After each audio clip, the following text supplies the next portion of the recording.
Muy buenas tardes, les saluda Abelardo, dándole las bienvenidas a un nuevo podcast de su programa Normal Anonimato.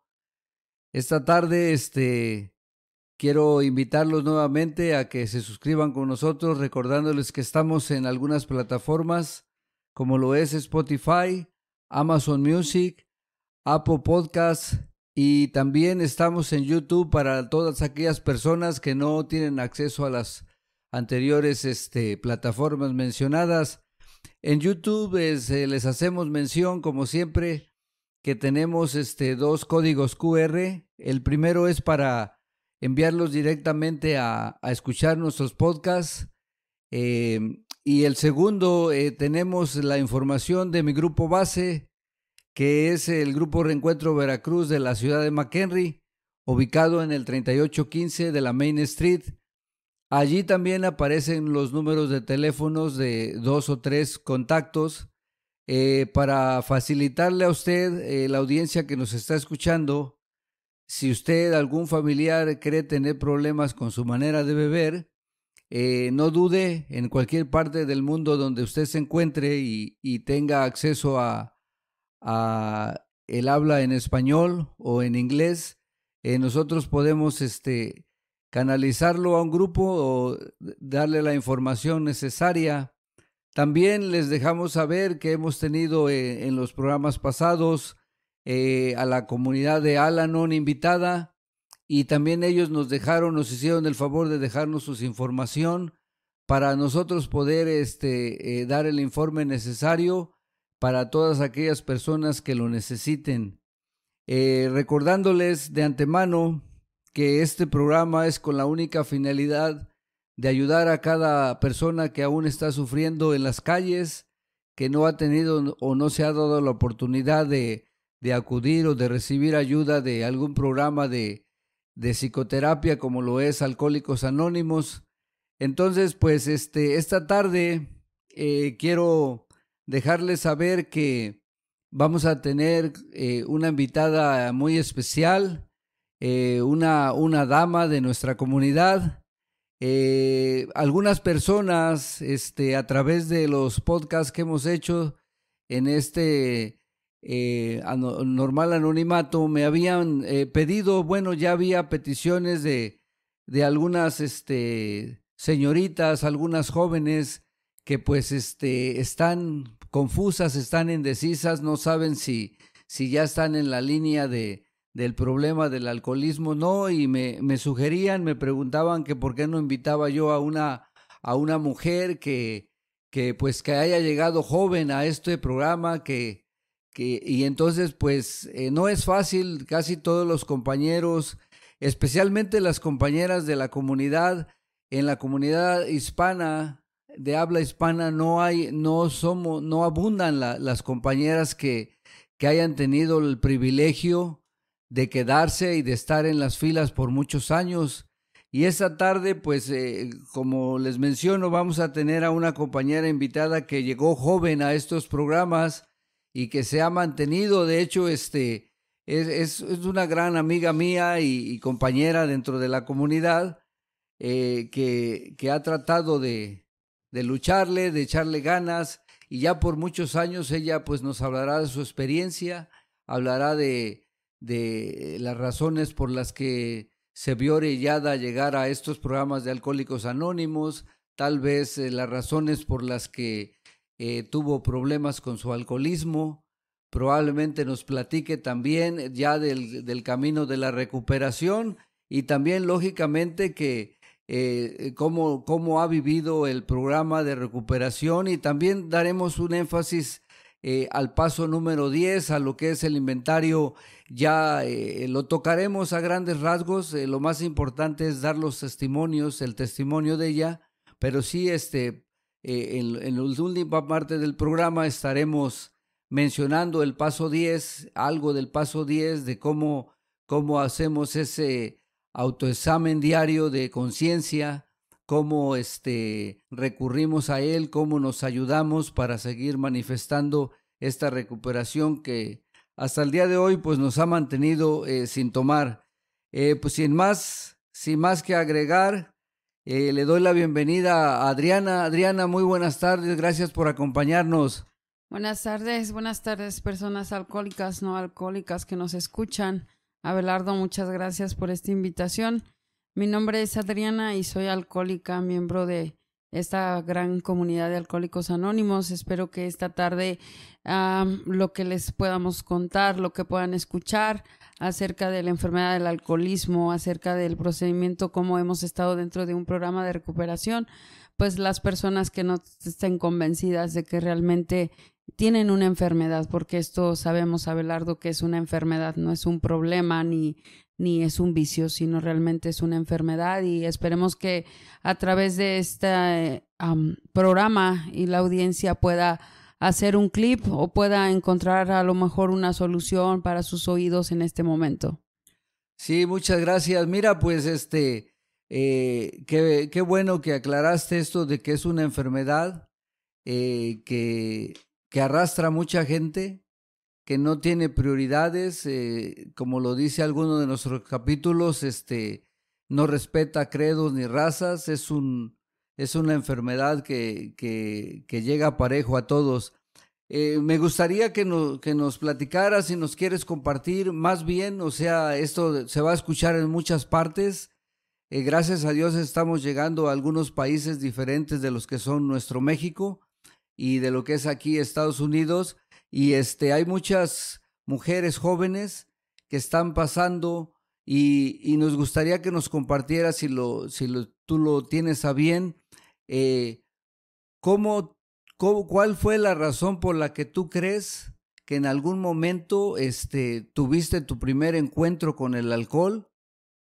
La razón, cómo fue tu niñez, tu adolescencia, porque yo quiero creer que empezaste muy temprano en esto del alcohol y de cualquier otra adicción que hayas tenido, y cómo te fuiste envolviendo, cómo fue tu comienzo, y a qué tú le atribuyes que te haya llevado como decimos nosotros, a tomar esa libertad ficticia, esa fuga del alcoholismo.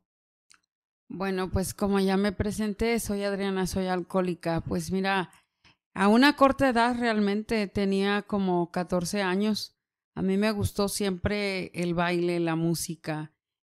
Fui parte de muchas, en la escuela, de los grupos de danza, porque me gustaba, pero era una parte ficticia precisamente, ¿no? Yo me acuerdo que cuando empecé a estar en el grupo de danza, nos daban una botella con tequila para bailar con la tequila en la cabeza, ¿no? Y entonces yo le sacaba la tequila, me tomaba la tequila y le echaba el agua para que el maestro no se diera cuenta que yo ya me había tomado la tequila, ¿no? Y por eso empecé a meterme en los grupos de danza, estaba en todo lo que era todos esos bailes, precisamente porque siempre me gustó involucrarme con gente más grande que yo. Los maestros, de hecho, como yo siempre fui grande, yo no aparentaba a los 14 años, yo aparentaba más años. Entonces, los maestros siempre me invitaban y ahí fue que empezó mi alcoholismo realmente, ¿no?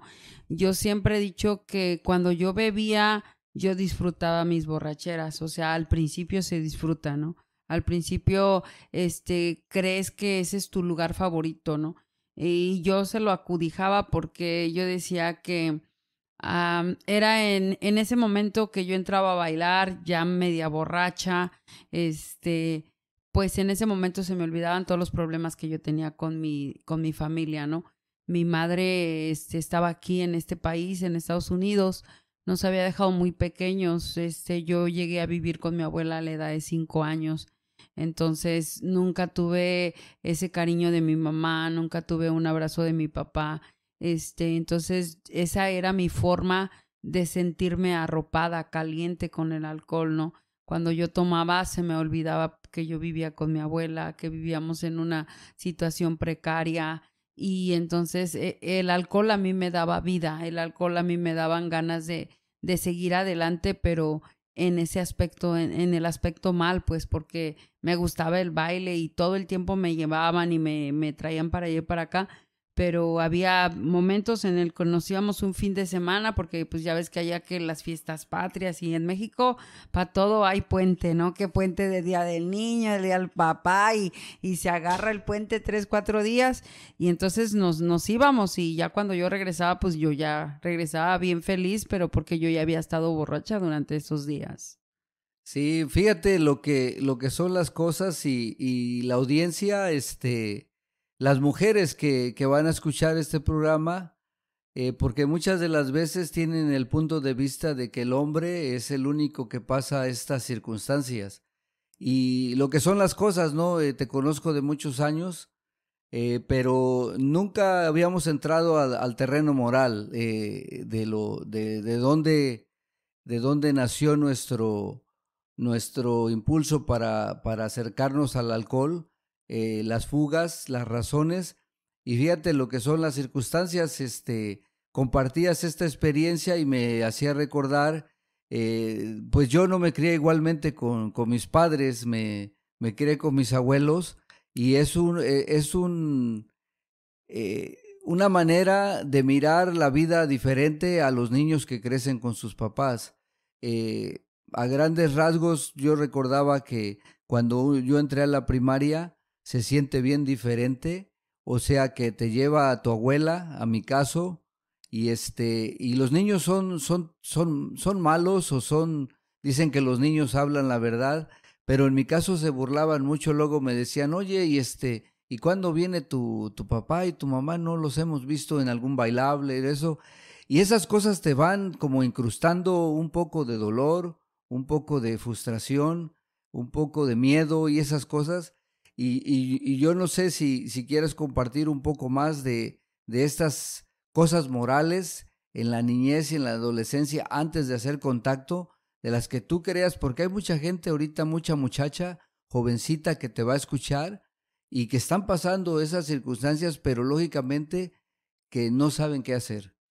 Sí, pues fíjate que precisamente eso, ¿no? O sea, muchas veces, pues para mí el estar en la escuela, la escuela estaba casi enfrente de mi casa, ¿no? Y entonces, ya ves que a los niños les dan para que compren a la hora del recreo y eso, a nosotros no nos daban porque pues, la economía era muy, muy precaria y mi abuelita, cuando salíamos al recreo le teníamos que gritar de la escuela para que nos escuchara porque ella vendía tortillas y le gritábamos que nos llevara de comer, ¿no? A la hora del recreo y entonces los niños siempre se burlaban, ¿no? Ahí van los niños que viven con su abuelita y le gritan en la esquina, ¿no? Entonces esas cosas te van marcando porque ya cuando tú quieres ser grande, cuando tú quieres ser alguien, yo fui de las personas que yo dije, yo nunca voy a abandonar a mis hijos, yo nunca los voy a dejar, pero el alcohol tenía otros planes para mí, el alcohol tenía otros planes para mí. Empecé a beber más constantemente, me empecé a meter más a los bailes y como yo tenía, te digo, era 14 años, pero yo parecía que tenía 16, 17, eso me ayudaba bastante para involucrarme con los maestros, con la gente más grande y entonces empecé a beber más constantemente y me llevó a un punto donde yo ya no podía parar de beber. Cuando yo entré a la secundaria, me salía de las clases, nos salíamos, yo agarraba 3, 4 amigas y nos salíamos, nos íbamos al campo de la Guadalupe y ahí nos poníamos a tomar, nos poníamos a hacer barbaridad y media. Y entonces me fui dando cuenta que el alcohol ya era parte de mi vida. Yo si no tomaba una gota de alcohol todos los días, peleaba con mi abuelita. Pero si yo ya iba borracha, yo lo que hacía era que luego llegaba de la escuela y me metía a mi cuarto y le decía a mi abuelita, no me molestes porque voy a hacer mi tarea, no me hables porque voy a hacer esto. Y mi abuelita pues dejaba que yo lo hiciera, ¿no? Sí, fíjate que las circunstancias de la niñez, cuando uno tiene una vida precaria, muchas de las veces en la parte del amor, en la parte cariñosa y en la parte también de las situaciones materiales. Eh, Ahorita estaba recordando cómo yo a veces como que me quería aislar por ahí en primero, segundo, tercer año de primaria. Entonces yo llegaba porque había mucha precaria económica y y entonces me echaban, por ejemplo, en mi bolsa, me echaban mi pambazo con frijoles, ¿sí me entiendes? O con huevo cuando estaban bien mejoradas las cosas.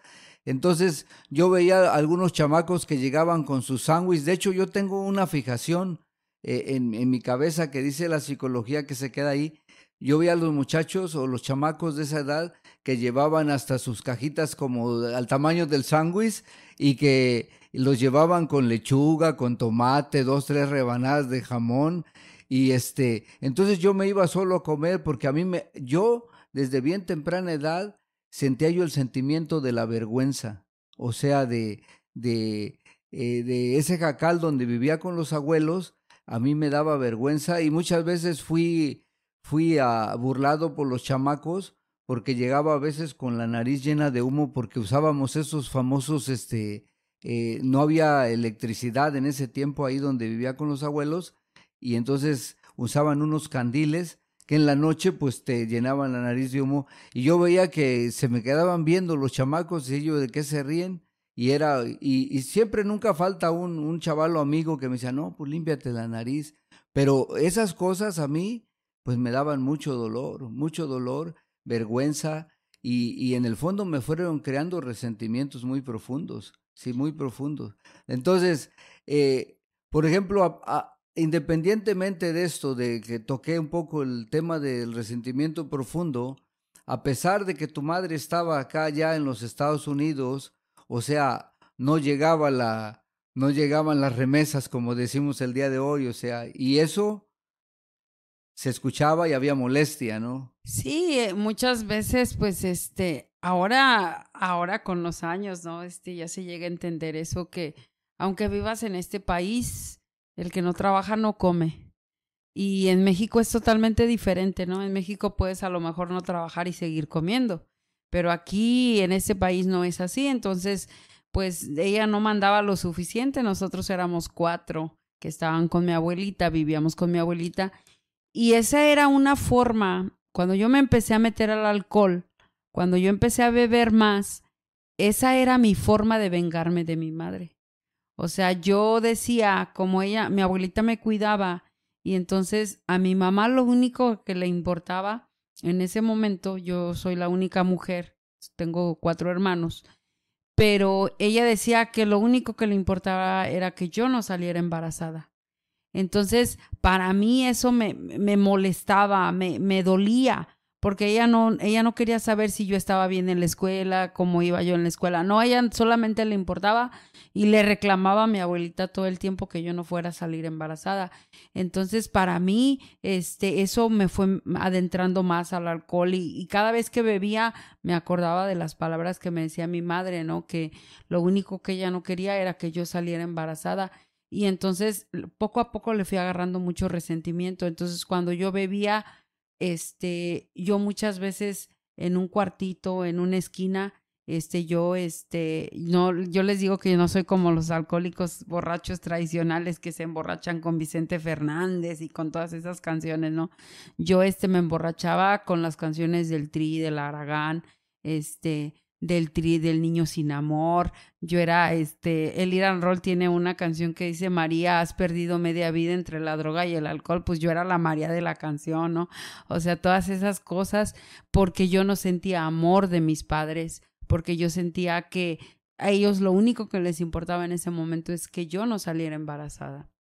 ¿Y tu padre estaba ahí? O sea, ¿tu padre que estaba con ustedes? O sea, o era tu mamá la que estaba pendiente de ustedes, pero ¿cómo estaba la situación entre tus padres? No, ellos ya se habían separado. Ellos ya se habían separado. Mi padre fue muy mujeriego. De hecho, por parte de mi padre tengo 17 medios hermanos. Ay, ay, ay. 17 medios hermanos y todos hombres, todos hombres. Entonces, ellos ya se habían separado. Esa fue la situación por la que mi madre se vino a este país. Entonces, ellos ya se habían separado, ya estaban ahí. Él vivía en México, era abogado. Él murió cuando yo tenía escasos 4 años dentro de AA y me tocó ir a California a despedirme de él. Entonces fue un golpe muy duro para mí cuando yo cumplí 4 años dentro de este bendito programa, pero gracias a Dios no bebí cuando mi padre murió y sí era algo que me tocaba mucho porque esto dentro de mi vida fue como muy diferente. Yo a mi madre le agarré mucho resentimiento porque no estaba conmigo, pero a mi padre no. A mi padre yo lo quise siempre y nunca le reproché nada, pues. Entonces siempre fue como que en forma contra mi madre y a mi padre no. Fíjate que a mí me pasó algo muy parecido. Yo por mi padre, sentí indiferencia. O sea, no te puedo decir que lo amé de una manera muy grande. El amor que tal vez llegué a sentir por él fue el amor pues que nos lingaba de la sangre. Y fíjate que algo que sí siempre los recuerdos que tengo, por yo viví esporádicamente un par de ocasiones con mi madre, y me dijo que siempre que cuando yo me encontraba con mi padre, que lo respetara, o sea, me inculcó eso.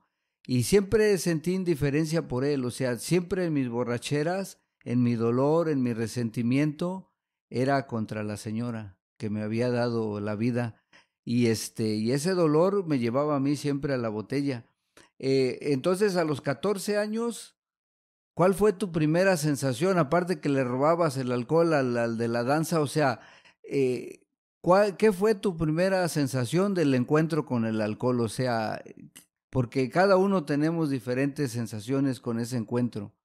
¿Cómo te sentiste? Fíjate que la primera vez que yo agarré el tequila, porque esa fue una de las bebidas favoritas mías, de hecho, el ruso blanco, fue mi bebida favorita, ¿no? A mí me gustaba cuando lo calientito del tequila pasaba por mi garganta, ¿no? Cuando pasaba por mi garganta, sentía las orejas calientes y la nariz y la cara, y yo sentía que ya no era yo. Me gustaba como perderme y ya no sentía que era la Adriana que no tenía papás, la Adriana que todo el mundo señalaba, la sobrina que, porque eran puros hombres, y la sobrina que siempre jugaba con los chamacos porque yo jugaba fútbol, jugaba canicas, puros juegos de hombres. ¿Por qué? Porque como yo era la única mujer, pues no había quien, ¿no? Entonces, cuando yo sentí la sensación dentro de mí del alcohol, que me desapareció de donde yo estaba, o sea, cambié de mundo, pues. Entonces, a mí me gustaba estar borracha. Y cuando empezaste a tomar, o sea, ¿durante cuánto tiempo tú crees que te dio esa sensación de no causarte problemas todavía? ¿Cuántos años tú crees que disfrutaste las borracheras, que era el din don de la fiesta para bailar de jalón y hacer los cotorreos que uno hace en eso? ¿Durante cuánto tiempo sientes tú? Claro, no creo que haya sido tú una bebedora social, pero eso tú lo vas a decir. Pero porque los síntomas que estás dando, pues son normales de un alcohólico. O sea, que siente uno como que las piernas mías que están flacas se engordan, como que estoy chaparro y a los güeyes más grandes los veía yo de mi tamaño. O sea, esas sensaciones de un alcohólico, o sea, eso lo sabemos. Pero, pero hay algunos que de muy poco tiempo empiezan a perder la sensación de control muy rápido, otros les dura un poco más. ¿Cuánto tiempo te llevó a ti esa felicidad que arropaste? Pues fue poca, ¿no? Fue poca porque yo salí de la primaria y salí de la secundaria, íbamos para la prepa y yo no quise estudiar la prepa, a mí me gustó más yo iba a ser maestra. Entonces me fui a una escuela en Mazatepec, Morelos, un bachillerato pedagógico de puras mujeres. Y ahí fue donde estalló todo. ¿Por qué? Porque yo tenía que viajar todos los días. Y entonces me metí al grupo de danza y en el grupo de danza pues era lógico, tomaba, pero me duraba como 2 horas en llegar a mi casa.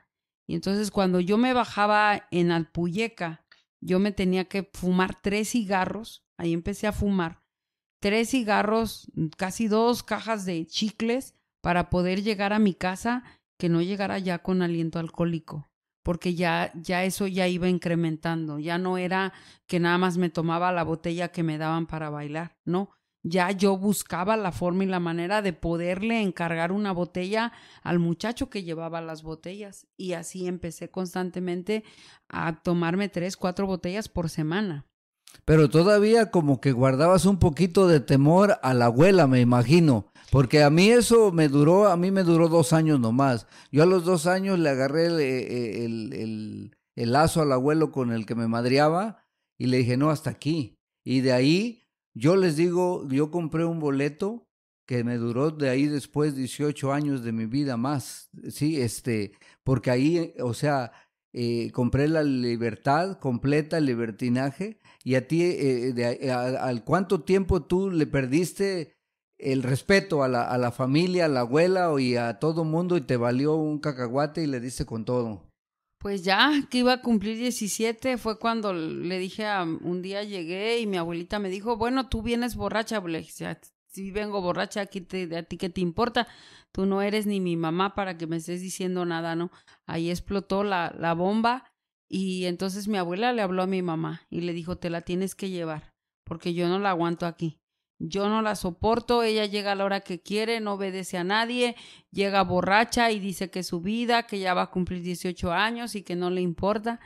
Y entonces en ese momento, a mí lo que me dolía era mi estudio, porque yo sí quería ser alguien en la vida, ¿no?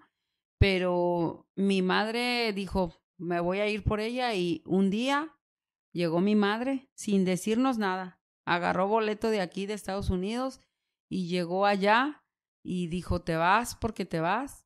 Y ya nada más faltaba mi hermano el más pequeño y yo, éramos los únicos que estábamos allá. Y a los 2 días nos trajo para acá a este país.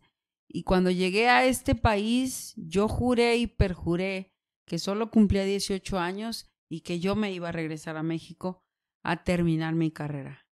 Hoy tengo 47 años y nunca me regresé. Sí, entonces, sí, la verdad que fíjate todas las cosas que uno hace por el resentimiento creado o que se nos intuyó en la vida de la niñez y de la adolescencia, y dentro del alcoholismo siempre creímos que con esa manera de beber y con esa manera de comportamientos le estábamos dando en la torre a la persona con la que teníamos esa molestia tan profunda. Entonces, llegando aquí a este país, al país de donde brota la leche y la miel y las oportunidades y todo eso, mucha gente pensará que tú ahí ya no, pues el cambio radical, ya vienes donde ya no va a haber carencias, donde todo va a estar mejor y ahí ya va a dejar de beber, además no tiene amigotas como allá, pero ¿qué pasó? ¿Qué fue lo que pasó? Pues ese resentimiento que yo tenía contra mi madre, ¿no? Llegar a este país y mirar dónde yo vivía en México, en una casita que mi abuela tenía, que barríamos y teníamos que ponerle la tierrita con ejayote para que no se levantara el polvo. Y llegar y mirar la casa de mi madre con una alberca afuera, 4 cuartos, la alfombra, los carros en el garage y otro carro en el driveway, y ver mi recámara, ¿verdad? Porque mi madre, como yo era la única niña, pues ella me puso mi recámara. Mi animal favorito de Disney World siempre ha sido el Mickey Mouse, ¿no? Y entonces ella me tenía todo el cuarto de Mickey Mouse y todo eso. Y para, en vez de darme una alegría, darme, oh, mi madre esto, no, me causó más resentimiento. Me causó más resentimiento. Y como tú sabes, ¿no? Aquí uno hace lo que tiene que hacer para poder trabajar, ¿no? Entonces por ahí me compraron los papeles y me compraron todo, me pusieron que tenía 18 años y yo dije, de aquí soy. Cuando yo con esa ID, en vez de usarla para trabajar, la usaba para entrar a los antros. La usaba para irme a los antros. Mi madre, no viví mucho tiempo con mi madre, viví 3 meses. Nada 3 más. meses nada más. Mi madre un día me dijo, aquí es una casa decente, se llega a las 10 de la noche, si tú no llegas a las 10 de la noche la puerta va a estar cerrada. Le dije, está perfecto, nomás dame una llave y a las 2, 3 de la mañana que yo llegue yo abro. Y me dijo, no señorita, aquí es una casa decente. y me cerró la puerta. 3 veces me tuve que quedar afuera. Algunas veces le tuve que aventar piedras a la ventana del cuarto de mi hermano para que bajara a abrirme. Pero eran unos pleitos tremendos, tremendos, porque yo, pues, en el tiempo de invierno que está cayendo la nieve, no me importaba. Yo me iba a beber y llegaba bien borracha, toda raspada, porque me caía con las botas y todo. Y mi mamá quiso enderezarme y no pudo. Sí, fíjate que eso del resentimiento que observaste que te acrecentó más es porque me imagino que tú en ese momento no llegas y ves. A mí me pasó algo muy parecido, pero a mucho más temprana edad. Mira, en las vicisitudes económicas en las que yo estaba creciendo en la niñez, como eso de los 7 años, por ahí así, mi abuelo dijo, vamos a ir a visitar a tu mamá, viven a 3 horas de diferencia. Entonces fuimos, llegamos y no manches, pues yo vivíamos le podemos llamar un jacal, que era cercado de lámina de cartón con piso de tierra, como tú lo mencionabas, y yo, pues la verdad, la tele ahí no. Entonces yo entro, mi madre vivía en una unidad habitacional en la ciudad donde ella estaba, y entro y tú sabes que una unidad habitacional, como sea, pues tienen sus recámaras, tienen tu sala comedor. Entonces entro yo y me quedo así, o sea, veo una consola, pues en aquellos tiempos era lo que existía, una consola de esas grandes, veo televisión, veo un refrigerador, lo abro y digo, ay, güey, este se parece al de la tienda porque lo abrí, tenía juguitos, tenía todas esas cosas y pues ni uno de esos, cosas, lo más normal para vivir, o sea, que cualquier persona, claro que en México muchísima gente sigue viviendo en las mismas circunstancias que a lo mejor tú y yo tuvimos en la niñez, pero lo que me refiero que son las cosas más normales para llevar una vida, ¿no? Refrigerador, estufa de gas, todas esas cosas. Y no, pues allá la abuela cocinaba con petróleo y todo eso, ¿no? O sea, entonces yo cuando miré eso, una de las cosas que a mí me marcó mucho fue de que me senté a comer y me pusieron un plato de sopa de fideo y nunca no, la tengo grabado con mi memoria, un plato de fideo con pedacitos de molleja y hígado. Y estaba yo, pues yo agarraba mi tortilla y volteo así, y veo otro platote junto a mí con 2 albóndigas gigantes, arroz y frijoles. Y yo como niño volteo y, y mi mamá estaba así parada y le digo, ¿y este plato de quién es? Dijo, pues es para ti, es tu guisado. O sea, cabrón, yo vivía en unas circunstancias en las que una vez te servían y a veces no quedabas ni bien, ¿sí me entiendes? Y ahí me estaban dando sopa y me estaban poniendo un guisado y todo lo que estaba yo viendo, pero sin embargo no me quedé a vivir con ella porque no era el ambiente en el que yo estaba acostumbrado a vivir.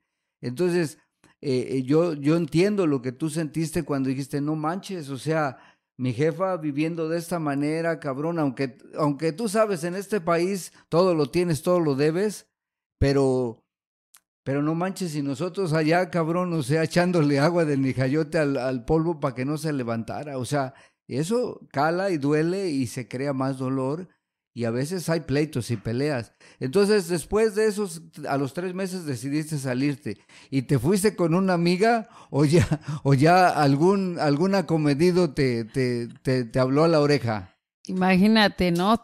Iba a cumplir 18 años y el padre de mi hija, la más grande, mi hija tiene 24 años el día de hoy, y el padre de mi hija, la más grande, tenía 37 años. O sea, ese hombre me llevaba 20 años de edad, de diferencia, pero era el único lugar porque yo no conocía más nadie. A él lo había conocido en el fútbol, mis hermanos jugaban fútbol y como los domingos, pues ahí lo conocí y era bien borracho, ¿eh? Entonces yo dije, de aquí soy, ¿no? Una persona que vivió mi alcoholismo, que nunca me reclamó nada, ¿no?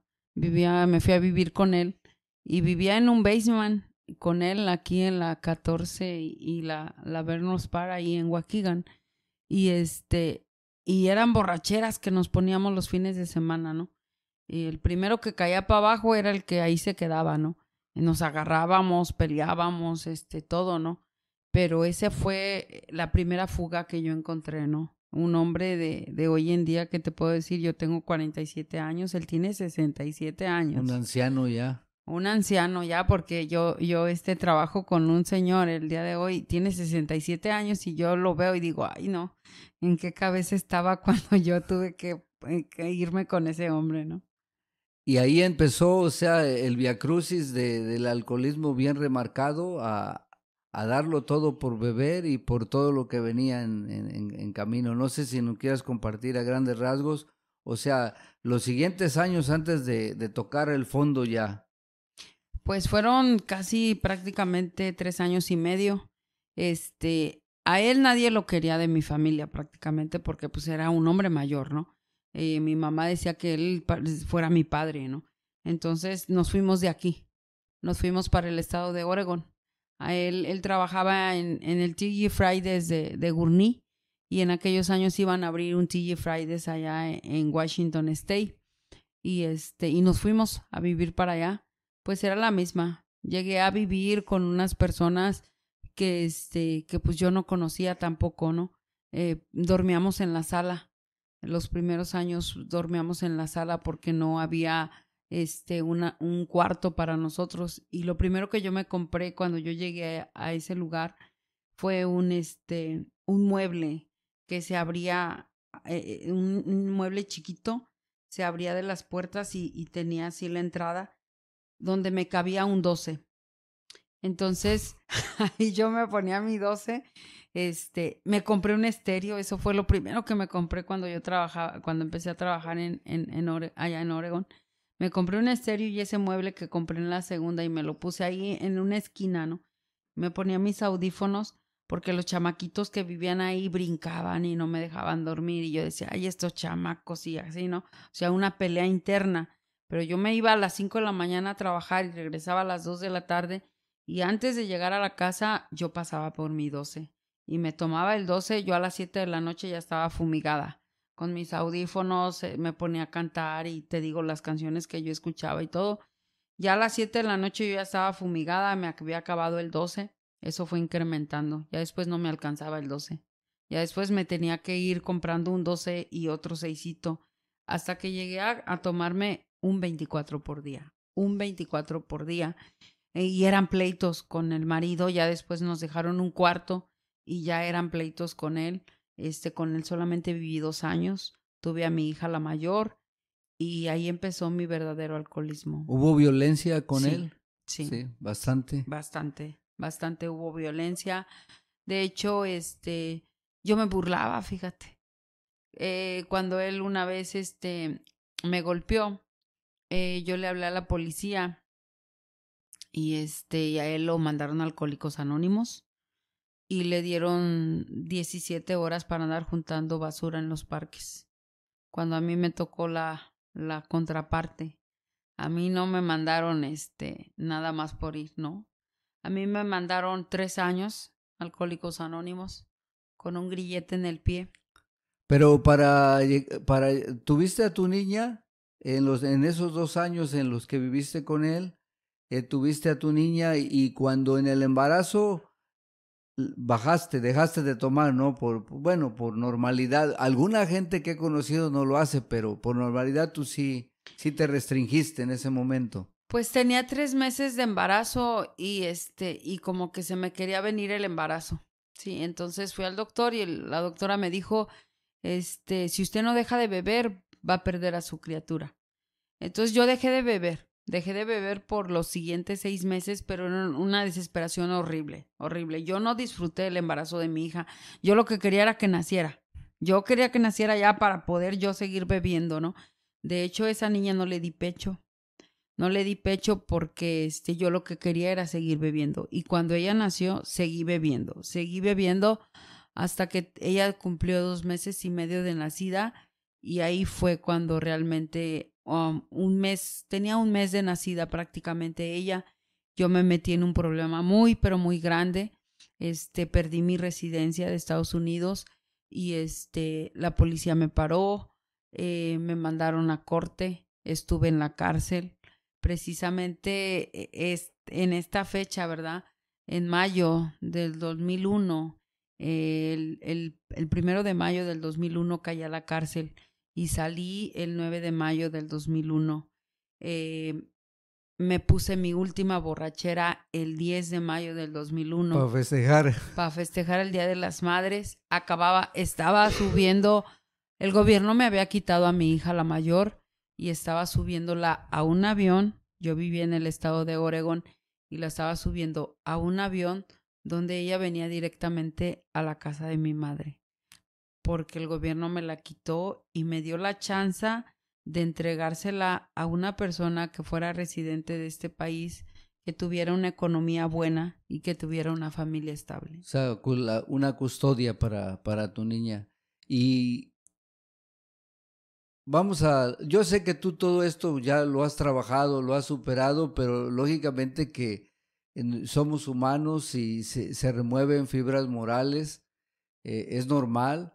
Esto que te voy a preguntar, o sea, fíjate que lo que tú más odiaste, lo que tú más te lastimó, y eso es normal. Te digo esto porque mira, tú sabes que mi hijo el mayor que está aquí, que hace 8 días habló en el podcast,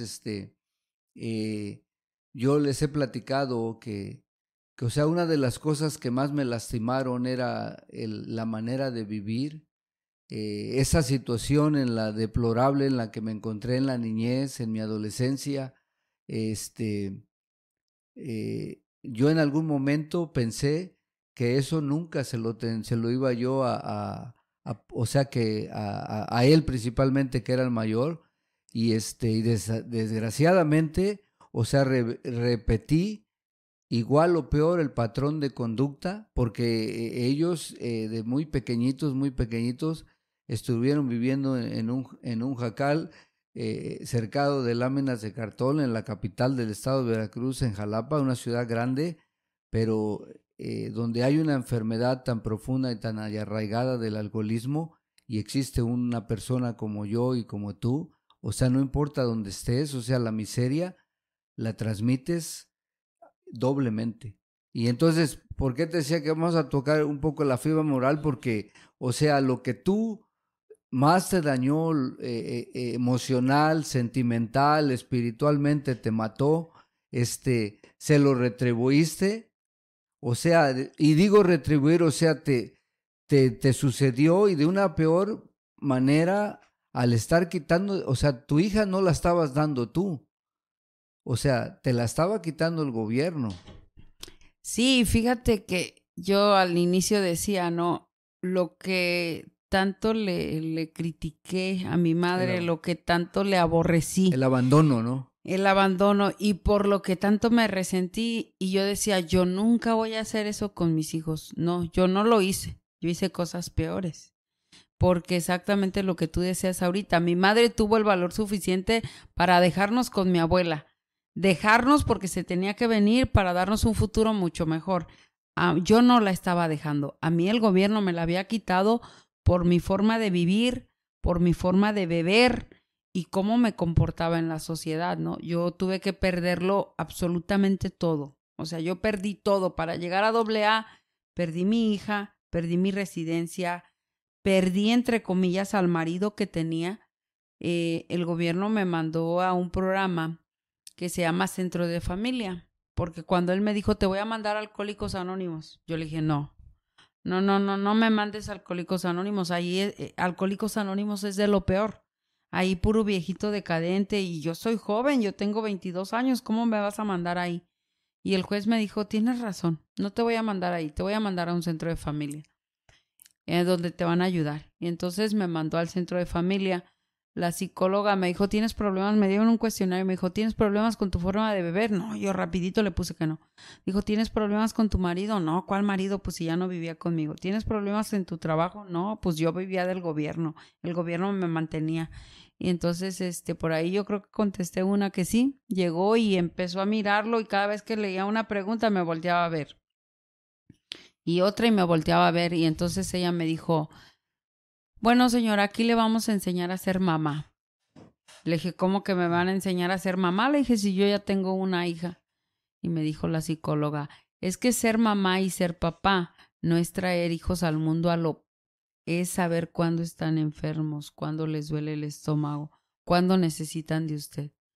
Me enojé, agarré las hojas y se acabó y me fui. Al otro día tenía corte. Y llegué con el juez y le dije lo que estaba pasando y me dijo, ¿sabe qué? Tiene mucha razón. Ahora no va a ir ahí, ahora va a ir a los 2 programas. Y me mandó a Alcohólicos Anónimos y me mandó al centro de familia. ¿Con tu grillete andabas? Con un grillete en el pie. En el pie, como el gallito triunfador. Y ¿y cuánto tiempo tuviste con ese grillete? 3 años. Oh, 3 años. 3 años y imagínate, en Oregon es un calor tremendo. Y yo lo comparto que yo siempre anduve con botas durante ya los últimos 1 año y medio, ya como que aceptaba que tenía el grillete, pero el primer año y medio que yo permanecí en Alcohólicos Anónimos, siempre me lo tapé. Nunca a la gente nunca se lo enseñaba, siempre con botas o con tenis altos para que no se me viera el grillete. Para tapar la vergüenza. La vergüenza. Entonces ya, pues a grandes rasgos hemos hablado un poco de lo que propensó la entrada a la ventana del alcoholismo, los estragos a grandes rasgos que ocasiona el alcoholismo y las muchachas jóvenes que están escuchando esto y que vinieron de sus países de orígenes, de donde vengan, de cualquier parte del mundo y que llegaron aquí, se pueden dar cuenta de que las posibilidades están abiertas para los dos lados, o sea, para triunfar y para hundirse. O sea, el país no es el problema. La gente que se va a enredar dentro de esta enfermedad tan atroz que es el alcoholismo, no importa dónde vaya, donde la enfermedad uno la lleva con uno. Entonces ahí llegas al grupo y aquí ya vamos a entrar dentro de la recuperación, pero yo sé que podemos hablar con sinceridad, o sea, ese primer año y medio que ocultabas tu grillete, o sea, en realidad tú automáticamente ya habías aceptado tu condición o solamente ibas a fuerza porque te mandaba el juez. No, yo que iba a andar aceptando, en primer lugar cuando me empezaron a decir que esta era una enfermedad, no, yo qué si yo cuando bebía yo disfrutaba, no pensaba que era una enfermedad. No, yo decía en las tribunas con mis compañeros, incluso con mi padrino, yo le decía que cuando yo terminara mis 3 años de aprobación, yo me iba a ir. Yo no necesitaba Alcohólicos Anónimos, ni mucho menos aceptaba que yo tenía una enfermedad del alcoholismo. No, yo dije que cuando terminara todo mi proceso, que me iba a ir. Pero algo pasó cuando yo iba a cumplir 2 años dentro de este bendito programa. Algo pasó porque de repente sentí esa necesidad de estar dentro de las aulas de Alcohólicos Anónimos. Lo que pasa que, bueno, hoy ya con tanto año después uno sabe que esto es un método de sustituir.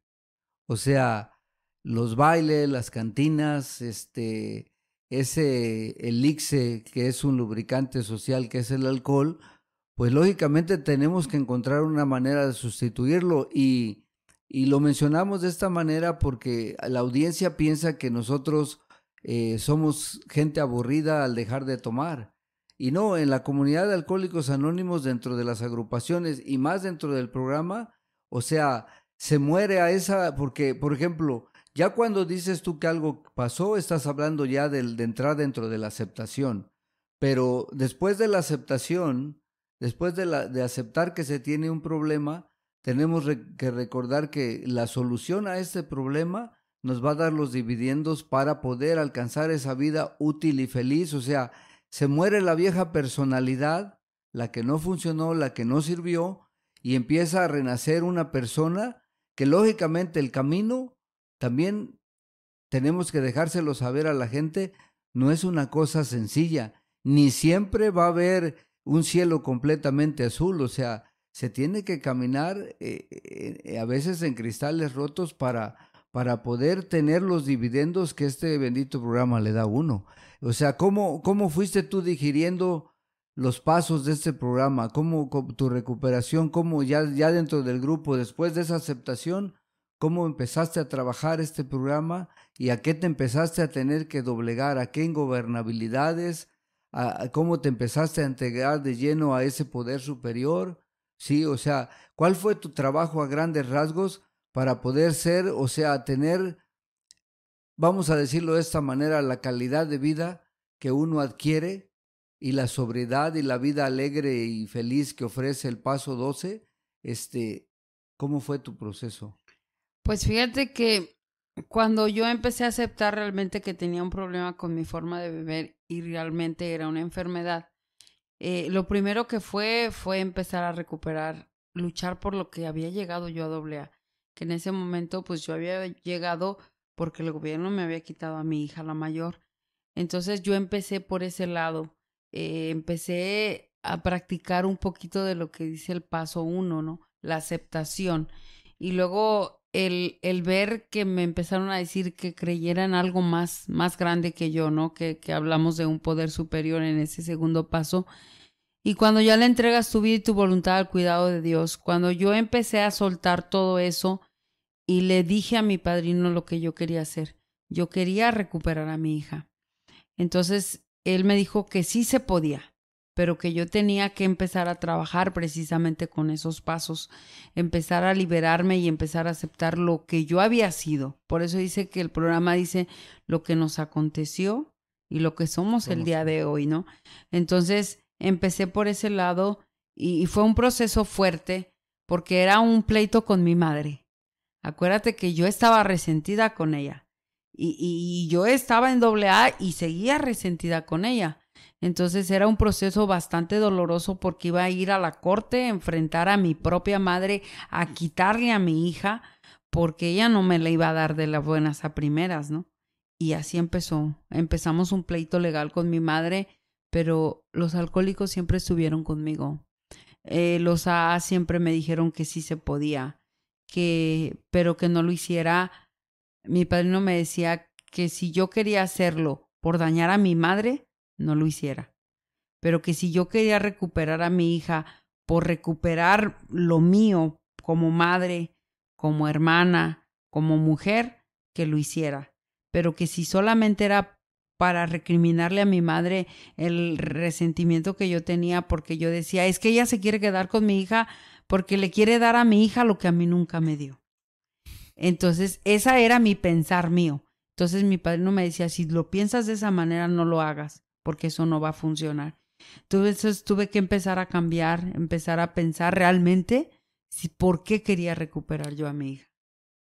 Miro que por lo que platicas, o sea, tu madre, a pesar de, porque este proceso ya lo empezaste después de los 2 años de no estar tomando, ¿no? O sea, empezó el proceso, pero por lo que se ve o por lo que se siente, o sea, la mamá tuya, con todo respeto, o sea, ella no tenía estaba accesible a darte la oportunidad, o sea, no creía en que tú pudieras salir adelante y que te pudieras mantener de una manera diferente a la que habías mostrado, o sea, lo que eras antes, lo que dice mencionaste los incisos del capítulo 5, cómo eras antes, o sea, y lo que te aconteció era un despertar que estabas viendo lo que querías y tenías que empezar a trabajar. O sea, tu mamá no estaba accesible, o sea, tu mamá también se montó en su macho por ignorancia. Yo estoy seguro que es por eso.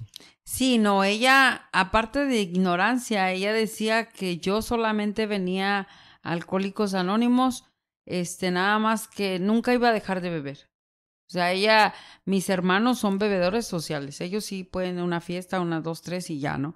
Pero yo no. Entonces, de hecho, yo hasta me emborraché muchas veces con su marido de mi madre. Entonces ella decía, es que yo no creo que tú nomás porque te mandaron ahí vas a cambiar y qué vida le vas a dar a esta niña, ¿no? Entonces fue algo que tanto el juez como a ella les tuve que comprobar que iba a dejar de beber. ¿Y cuánto tiempo, o sea, te tuviste que regresar? ¿Cuánto tiempo te llevó, o sea, el proceso para no vamos a llamarlo para ganar, sino para liberar esa situación de tener a tu hija nuevamente, o sea, pero ya con una convicción de lo que el padrino te había, o sea, la propuesta que te había hecho él, o sea, tú estabas convencida. Yo me imagino que después de haber caminado dentro de esos dos pasos que son pareja, el inventario moral y el entregarlo, o sea, tú ya habías encontrado que tú querías realmente ser la mujer, ser la madre, ser la hija, ser la hermana, o sea, porque ya habías encontrado los problemas que te llevaron al alcoholismo. Sí, de hecho, pues iba a cumplir 3 años. Iba a cumplir 3 años cuando el juez dijo que me daba la oportunidad. Mi madre no estuvo muy de acuerdo. De hecho, hubo una apelación y me quitaron otra vez a mi hija. Me la devolvieron y en el proceso de que mi madre apeló, ella llevó todo mi expediente.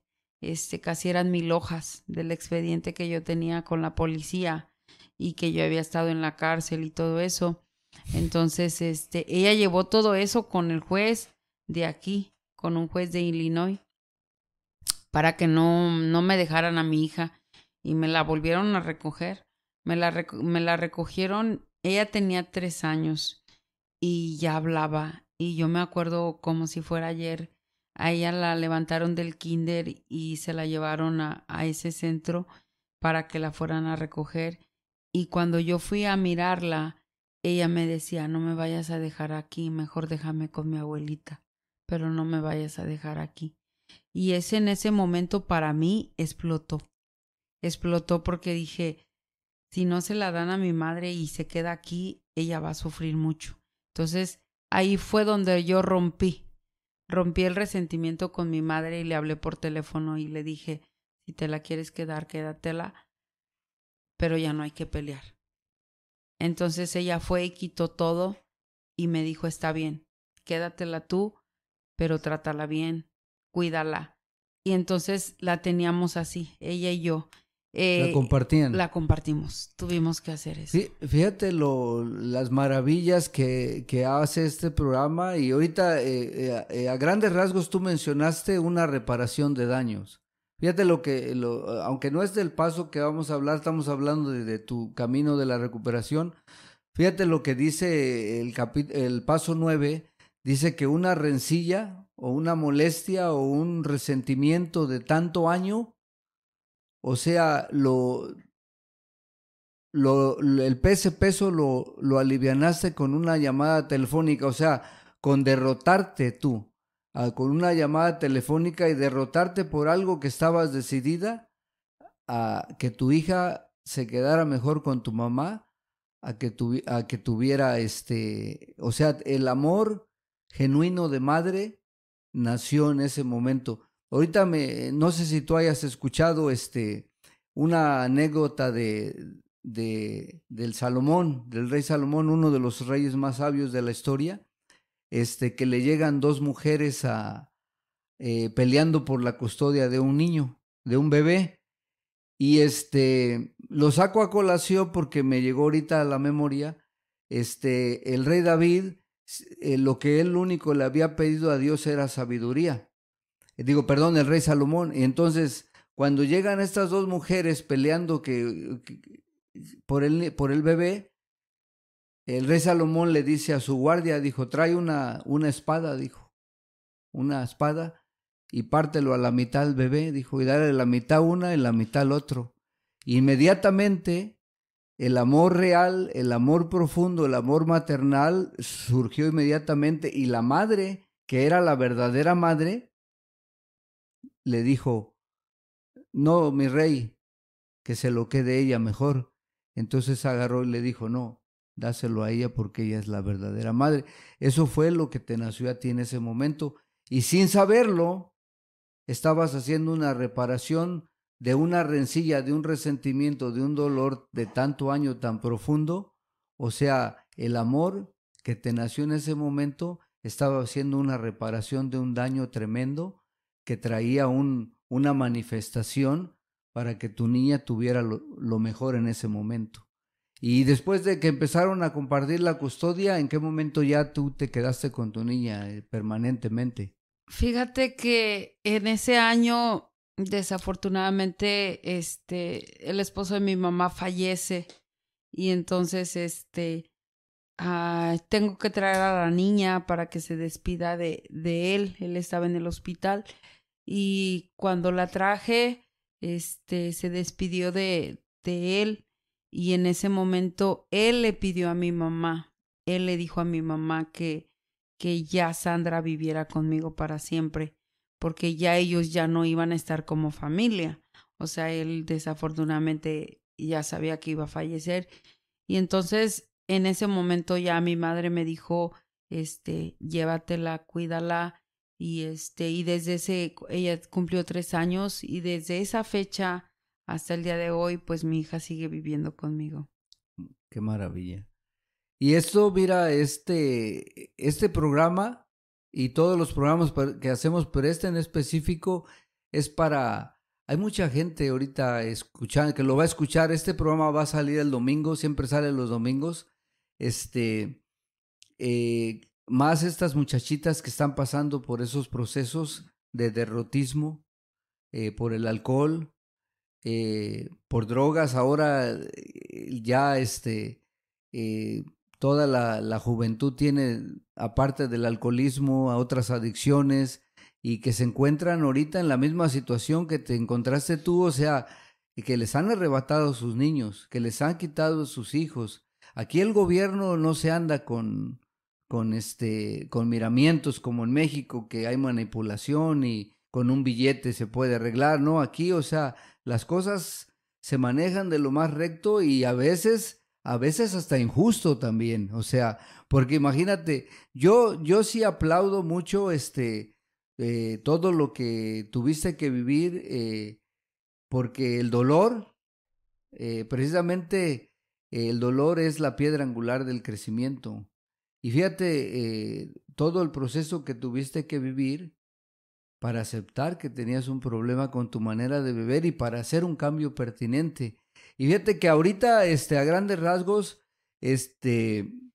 cómo es porque vamos a entrar un poco ya, cómo es la relación. Claro, ahorita han pasado 24 años de sobriedad, o sea, yo no pude estar en tu aniversario, es el segundo compañero que está aquí, el otro que se festejó 2 años, que estuvo aquí hace como 3, 4 semanas, igual no pude estar. A veces tú sabes que pues tenemos a veces ocupaciones y no pude llegar, pero tú sabes que siempre estoy muy contento. Nosotros casi nos celebramos en el mismo tiempo. Yo llegué el 3 de febrero del año 2001 y tú llegaste en mayo, entonces son 2, 3 meses de diferencia. Casi siempre nos festejamos por los mismos tiempos y yo estoy, o sea, esto es como una emoción y un aliciente para las muchachas o las señoras que están pasando procesos fuertes de alcoholismo, que tienen muchos y a lo mejor están tras de una reja. O sea que este programa te sacó de todo eso a ti, lo puede ayudar a muchísima gente. Pero ¿cómo está la relación con tu mamá el día de hoy, después de tanto año? Pues fíjate que hoy la relación con mi madre pues cambió definitivamente, ¿no? Hoy te puedo decir que he vivido procesos muy dolorosos aún estando dentro de Alcohólicos Anónimos, porque yo siempre he dicho que Alcohólicos Anónimos no es la varita mágica. O sea, no porque tengas una enfermedad y vas a llegar, todo va a cambiar y que ya nada te va a pasar. No, las situaciones van a seguir ahí, pero el día de hoy tienes el valor suficiente de afrontarlas sin alcohol. Entonces yo he pasado situaciones bien difíciles. Yo soy una persona desde hace 14 años diabética y yo tuve una experiencia a finales del año, por la última, por así contarlo, y cuando pasó lo del COVID, a mí me dio COVID y esa señora que estaba yo resentida con ella, con los años fue cambiando todo. Mi madre hoy se preocupa mucho por mí, porque yo soy su única hija. Tengo 3 hermanos, pero son hombres. y durante cuando estuve en el COVID, ella se llevó a mis 3 hijas, porque hoy en día tengo 3. Yo le pedí mucho a Dios que me diera la oportunidad de tener otras hijas o ser mamá, porque yo no pude ser mamá de mi primera hija. Yo a mi primera hija le tuve que pedir perdón, porque no supe cuándo empezó a caminar, no supe cuándo le salieron sus primeros dientes, no supe cuándo le quitaron su pañal, no supe cuándo fue sus primeras palabras. Y le tuve que pedir perdón a ella dentro de Alcohólicos Anónimos, precisamente por toda esa situación. Y le pedí a Dios que me diera la oportunidad de poder ser mamá. Y hoy tengo una hija que tiene 20 años y la más chiquita que tiene 14. Te puedo decir que no tengo problemas con ninguna de las 3.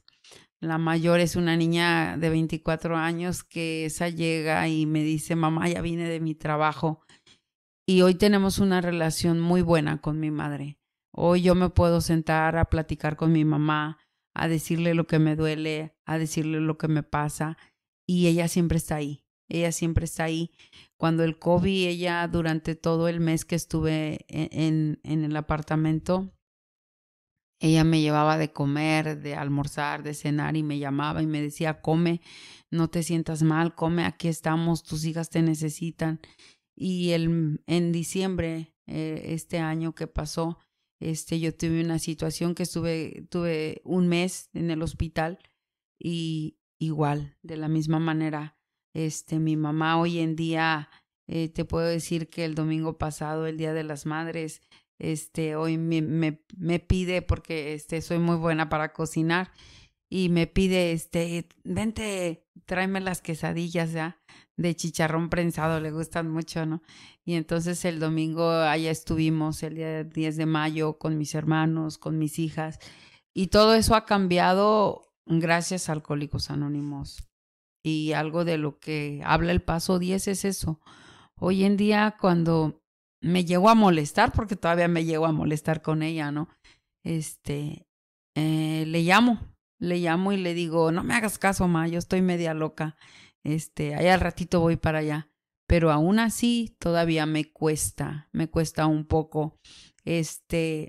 Nosotros sabemos que como fueron criados ellos, es muy difícil que te den un abrazo. Es muy difícil que esa gente dé su mano a torcer y que te den un beso. Pero a mí no me importa. Hoy en día yo llego a su casa y esa casa que un día me dijo mi mamá, Adriana, cuando me iba de su casa y estaba bajando las escaleras con 2 bolsas negras, me dijo Adriana, y dije, esta me va a pedir que me quede aquí en su casa, pero yo no me voy a quedar. Me dijo, déjame la llave de la casa aquí porque mañana no quiero venir y que la casa esté vacía. Entonces, que te fueras a robar. Que me fuera a robar todo lo que tenía ella. Y con no. Esas 2 bolsas de basura que llevabas tus tiliches para pelarte para Oregon, ¿no? Que ibas en la fuga. Así es. Hoy en día, después de escuchar esas palabras, hoy en día me dice, si no estoy, la llave está abajo del tapete, puedes entrar. Hoy en día todo eso ha cambiado, ¿no? Entonces, eso es gracias al programa, gracias a que poco a poco he aceptado que aparte de tener una vida con el alcohol, también tuve una vida ingobernable, porque el alcohol solamente fue el síntoma nada más. O sea, dice que son de síntomas de males más profundos, ¿no? Entonces nos damos cuenta que muchas de las veces, aunque no tengas el problema, aunque no tengas la enfermedad del alcohol, tal vez tienes la enfermedad de la drogadicción. Y hoy en día el ser drogadicto y alcohólico, como nos lo dice la propia literatura, el estigma que no sabemos cuál es. Yo veo cuánta gente joven llega a Alcohólicos Anónimos con esa gravedad de trastorno, que creen que los andan persiguiendo porque ya todas las células que tenían, desafortunadamente la droga terminó con ella. Entonces es muy difícil que los jóvenes a esta edad, con este mundo que estamos viviendo, acepten que tienen una enfermedad de drogadicción o de alcoholismo, la verdad. Sí, es bastante difícil. Fíjate que qué gran experiencia de vida nos has regalado el día de hoy. La verdad que hay mucha mujer que se va a identificar porque Para la mujer es más difícil aceptar, o sea, que se tiene un problema con la manera de beber, pero es más difícil aceptar pedir ayuda para las mujeres, porque, o sea, es mucho más vergonzoso, o sea, la mujer fue creada con otro manera de vínculo como para que sea tocada nada más con pétalos de rosa, o sea, es la ideología que tenemos, pero sin embargo el día de hoy, ahorita están las muchachas con un montón de diferentes drogas. Ahora que estuvimos en la última convención, creo que fue en Seattle, muchachas bien jóvenes, anglosajonas, morenas, latinas en los callejones, o sea, con esa droga nueva que parecen que andan como zombies, así como el exorcista, yo me quedé impresionado, pero sin embargo, tú mencionaste algo bien importante que nosotros hoy, gracias a Dios, tenemos la visión de no juzgar a estas gentes, porque en algún momento también nosotros fuimos juzgados, pero no fuimos juzgados porque la gente sea mala, sino por la ignorancia de la gente. Y además también porque solamente la gente puede mirar nada más, o sea, cuando ven al borracho, al drogadicto tirado en derrotismo en una esquina, en un callejón baldío, con un carrito, solamente miran, o sea, la parte que les muestra la enfermedad. Pero los males más profundos son de todo eso que platicamos, de dónde nacen esos males más profundos, porque una persona en algún momento de su vida llega a estar en una cárcel, llega a perder a sus hijos, a su hija, como en tu caso, quitada por el gobierno. Algunos llegan a abandonar a sus hijos, algunos pues ya pasaron la mejor vida, o sea, o están en un manicomio.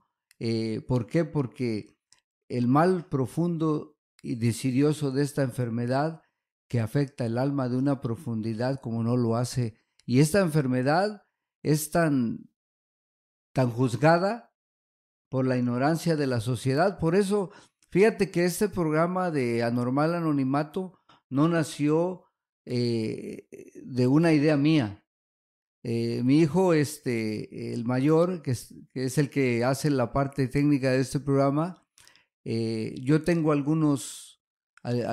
algunos aniversarios que hablo, he grabado y algunos están en YouTube y él tuvo la oportunidad de escuchar. Dice que un día escuchando cosas en YouTube encontró uno de mis compartimientos y que dijo, bueno, ¿por qué este mensaje hoy la juventud que tiene otras plataformas, que usa diferentes cosas, por qué no puede llevar a más gente? O sea, ¿por qué no puede alcanzar a más gente que está sufriendo?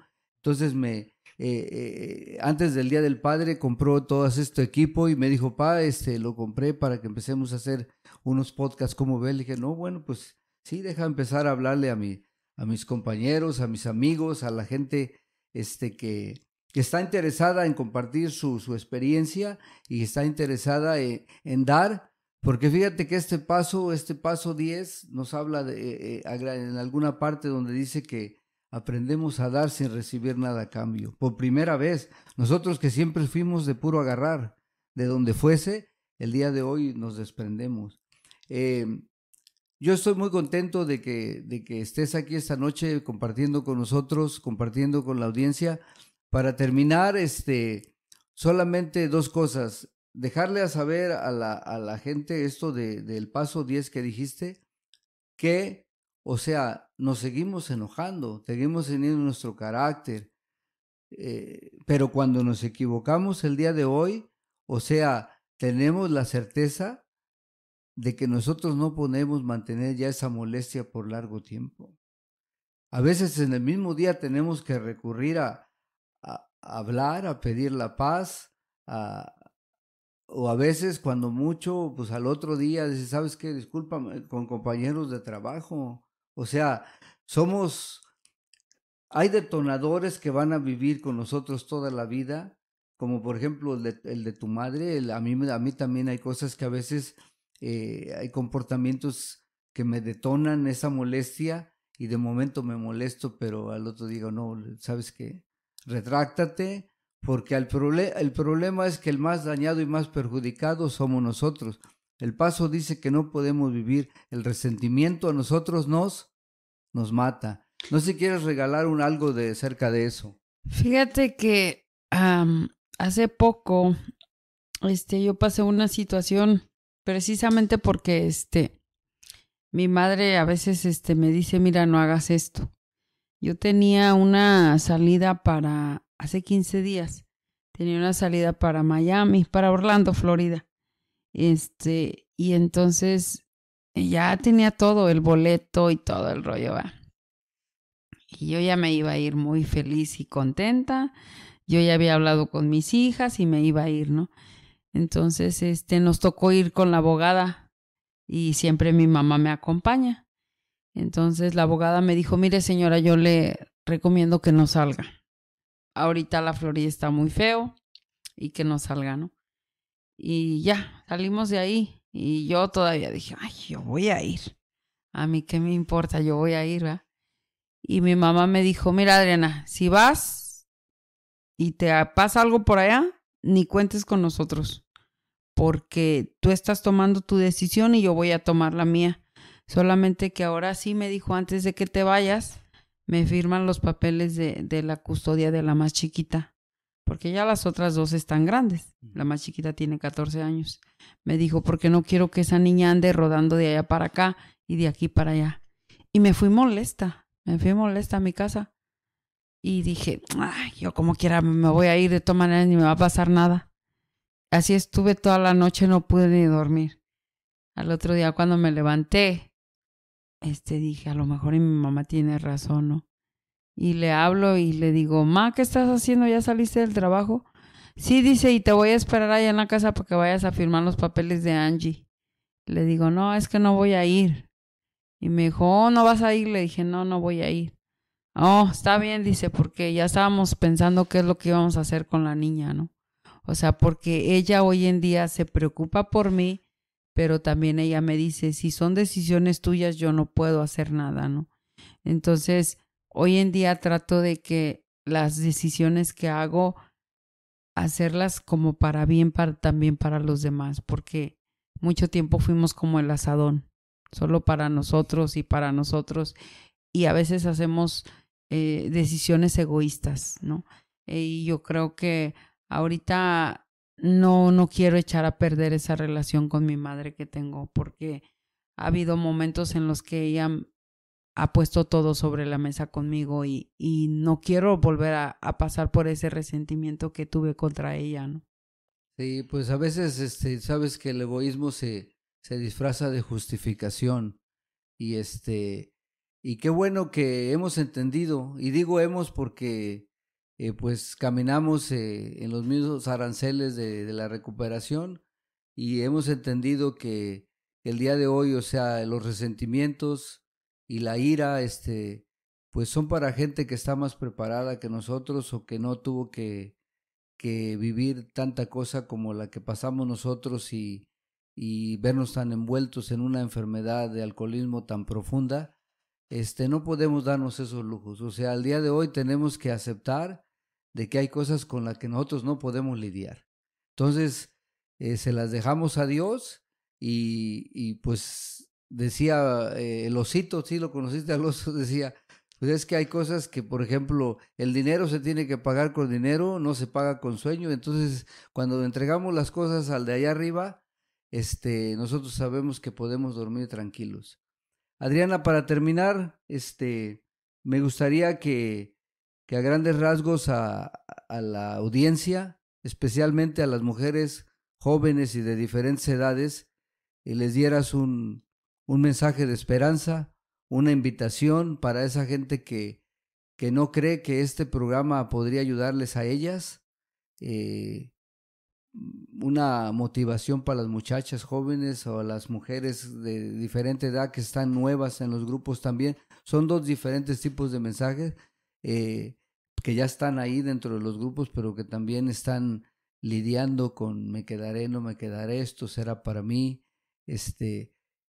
¿Qué mensaje de esperanza tú a esta audiencia que te va a escuchar y y a las mujeres pues que están dentro de la comunidad ya con tiempo y que a veces no se han doblegado a ciertas cosas y siguen todavía con el hacha de guerra en la mano, con la familia, que siguen creyendo que son los culpables de todo lo que les pasó en la vida.